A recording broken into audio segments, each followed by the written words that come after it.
বুলি কোৱা হয়। ব্ৰহ্মাজীক প্ৰসন্ন কৰিবলৈ কঠোৰ তপস্যা কৰিছিল। ব্ৰহ্মাজীক তেখেতৰ তপস্যাৰ পৰা প্ৰসন্ন হৈ তেওঁৰ ইচ্ছা অনুসৰি আশীৰ্বাদ বিচাৰিবলৈ ক'লে।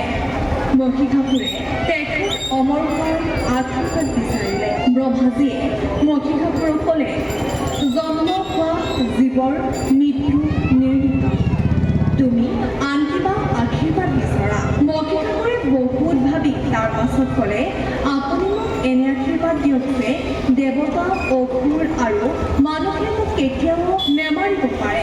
কেৱল এগৰাকী নাৰীৰ হাতৰ পৰা মোৰ মৃত্যু হ'ব। ব্ৰহ্মাজীয়ে এনে হ'ব বুলি কৈ নিজৰ ঠাইলৈ গ'ল। আশীৰ্বাদ পাই ঘূৰি অহাৰ পাছতেই মহিষাসুৰে সকলো দেৱতাৰ ৰজা হৈ পৰিল।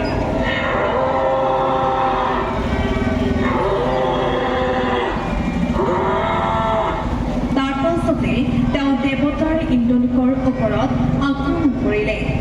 এই যুদ্ধত ভগৱান বিষ্ণু আৰু শিৱয়েও দেৱতাৰ সৈতে আছিল।